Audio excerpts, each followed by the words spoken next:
Hello everyone. It has been a while since I've done a car video, but was a little busy today and I figured why not just do a little update video. Sorry if my voice gets funny. My GERD has been really acting up a lot lately, and I went to the doctor a few days ago and he increased my prescription, but now I also have to go see a gastro doctor, and they're going to go down my throat and whatever, just make sure everything's okay, kind of thing, which I think it is. I just don't know. I've been on this same dosage for a long time, so maybe it's just not working as well as it used to. I can deal with clearing my throat a lot, but the coughing's terrible, especially at night. Anyhow, I wanted to give you an update on Lincoln. So he's still doing well. He's still out of the hospital. Wonderful. He does have a few small health issues going on, but nothing major, nothing life-threatening, so it's wonderful. Still keep him in your prayers, though, because it has been slow going with him gaining weight. So, I mean, he'll probably just be, on the smaller side, but it would be better if he put on weight a little more quickly. All the grandkids actually are all doing well, and I'm very happy for that. I'm truly blessed to have all of them doing as well as they are. Let's see well, I also went to back doctor. I forget what his actual neurosurgeon, maybe. Anyhow, I thought there might have to be surgery.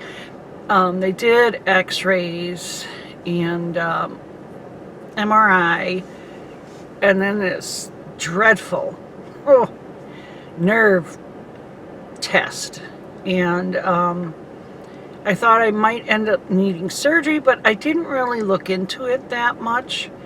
And I think, I don't know, in my head, I was like, well, probably, be day surgery, nothing too much, and gotta watch myself for the next few weeks and whatever. But then when I actually heard from the doctor and got the literature and everything, oh no, much more involved than that. I mean, a very long recovery time, needing someone to be with me to do certain things, back brace, can't lift anything, and just very, very involved. And I'm sure many of you have had this kind of... So I have a really big bone spur back there, and basically what they wanted to do is, I guess, get rid of that and then do a fusion. But one, those don't always get rid of your pain. And that's, what I was looking for, And two, all of this was caused because of arthritis. So I'm still going to have the arthritis. Does that mean, future pain? And then, or surgery. Then I also lose some of my mobility. So I researched it a bit. And I just decided, for me, I'm not going to do it. It's not worth it to me. At least not yet. I have arthritis, all up and down my spine. And I have bone spurs, in my neck. And this stuff isn't going to go away anytime soon, or at all. Of course, it's not going to go away. But yeah, so I'm not going to do that. But so much of my arthritis has gotten worse. Oh geez, some days I tell you, I'm 53, and some days I move like I'm 93. And I'm not even kidding. I just have so many joints with arthritis. Went to the podiatrist, and I have bone spurs there with arthritis in my ankles, and I have arthritis in my wrists, in my hands, in my elbows, in my knees. Now, they're not all that terribly bad. Like, my knees are probably the least of my worries. They're not nearly as bad there. But it really is starting to limit me. I do wear braces and stuff like that, but even at that, they only do so much, I have the Ehlers-Danlos syndrome and the hypermobility. And so the problem, that is what I believe caused all this arthritis. Because having that particular disorder, there's a genetic flaw in your collagen. And so it's not as strong as everybody else's. So your ligaments and your tendons and anything with connective tissue, because it is a connective tissue disorder, isn't as strong as it's supposed to be. And so that's why your joints are loose, and you can, do all that contortionist stuff, and just very bendy. Well, I suppose now, because I'm so much older, without that support that's supposed to be there, it has just damaged a lot of my joints. And so, I have discs in my back and my neck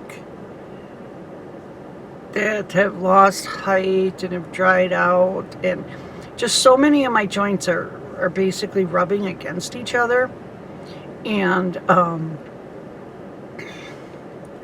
any kind of work, like even house cleaning at home, if I just do a few basic things, say vacuum, dust, and clean the tables, the living room tables, by the time I'm done with that, my hands and wrists hurt so much.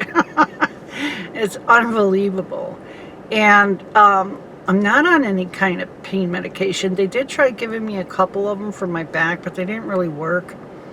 I don't want any kind of narcotics. The few times I've had to have those after surgery, those just made me so tired and out of it, and I'd rather deal with the pain than have that. So what I usually use is ibuprofen if it's really bad. But I can't do a lot of ibuprofen because of my GERD. Ibuprofen creates more acid in your stomach, so that would be really counterproductive for that. So anyhow, of course, I use alternative methods, and I gotta say, not to pat myself on the back or anything, but that muscle rub I make works really well. Just, and some of you know it because you made it too. And that really helps me out quite a bit, Epsom salt baths will help. My son got me that foot bath last year. That really helps a lot with my ankles. Sometimes my ankles don't seem like they're bothering me that much until I go to bed. And then I am up for so long because they just ache and ache and ache.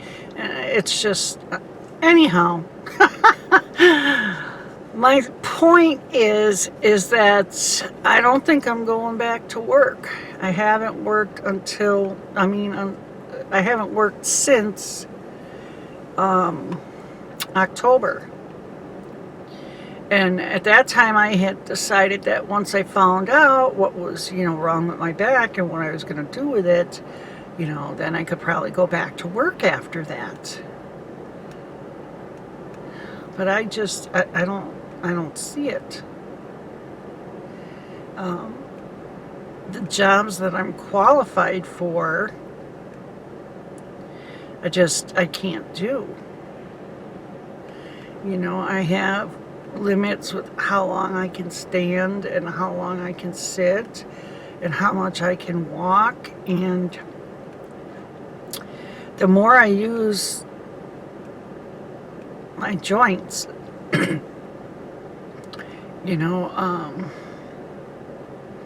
using them a lot like I was before, especially my hands and that, it just speeds up the damage, is basically what it does. Years ago, when I first found out about this, that rheumatologist gave me a lot of literature on how to protect my joints. And at the time, I didn't care, really. I didn't think it was that bad. I didn't think, well, I care now, And so that's really disappointing to me because I like working. I like to feel productive. And sometimes even at home doing the things I do, I don't feel very productive. I don't get done nearly as much as I want to. My mind and everything is, I feel like, come on, let's do all this stuff like I always have. But my body is so limited now. And it's a little depressing. But I'm also tired a lot, so tired, just tired from my disorder, but tired from some of the medication I'm on, because that has side effects. And so it's just like, geez, what am I gonna do? And so I've been thinking about it for quite a while, been praying on it, and as much as I don't want to admit it, it's just like I have to admit defeat. Defeat with this trying to find a way to make working a job work for me. It's like that chapter is closing and a new one is opening, and what am I going to do with it? I think we're hardest on ourselves, and we criticize ourselves so much, and I know I do, and so it can be hard to give something up, and especially where you attach some of your worth to it. Now, should we do that? I don't know. Do we do that? Yes, we do. I know a lot of men where their identity is their job. But and I don't think that's exactly how the Lord sees it.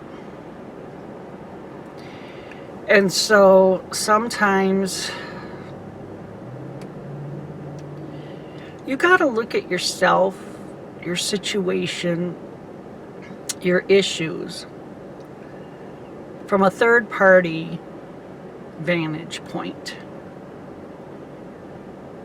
Now, if you took all your stuff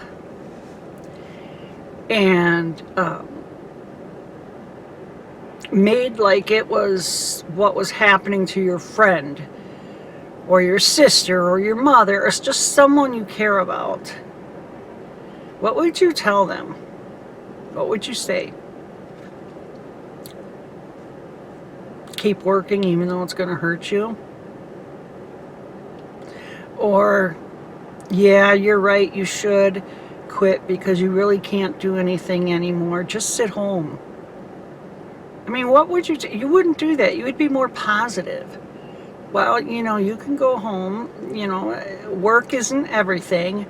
I'm sure there's other stuff you can do, and we'll find it. And so that's what I'm going to do. You know, for years and years I wanted to do more volunteer work. Well, now I'll have the time. I may not have the energy, and I may not be able to do a lot of things, but I can do some things. And, you know, I can't volunteer 7 hours a day, but I probably could 10 hours a week, you know, or 5 hours a month, or whatever it is. I could do that. And I've already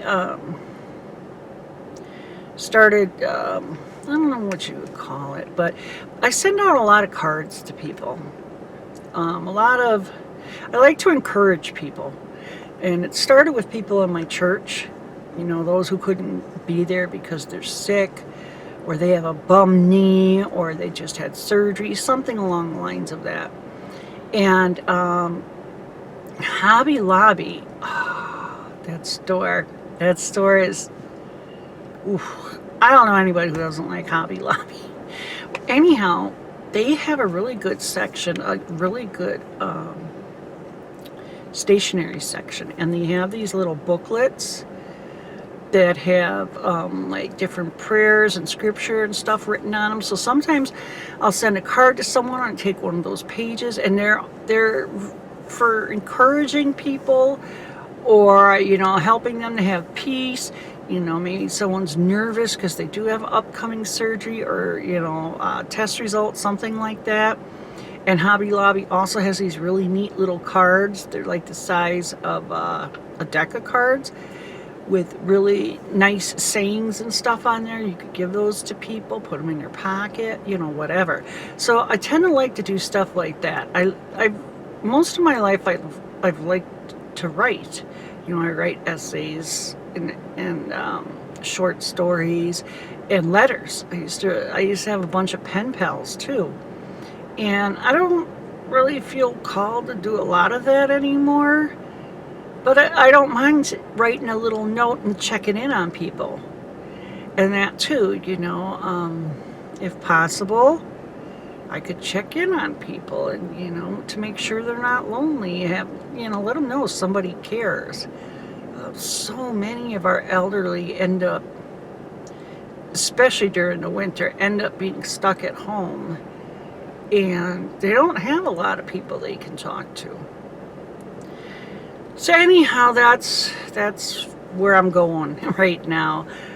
The channel, I don't know. I mean, I'll still be on here. Hope you guys still watch me. I'm not sure about what's all coming up. Oh, but I do plan on doing a Q&A. So leave questions you have below down in the comments. In one of my upcoming videos, I will answer those questions you may have. Let's see what else. I don't know. I think I've jabbered on enough for today. Let me know how you're doing. Let me know what's going on in your life. Let me know if I can pray for you. I'd love to do that. I would love to put you on a prayer list. I would love to be able to do something like that for you. You aren't alone, and there's people out there willing to help. Remember that. And the Lord's always there to listen to you. Make sure you pray. You know, he's there. So anyhow, thanks for watching, you guys. I really do appreciate it. It was awesome of you to do that. And it was nice talking to you. And you take care.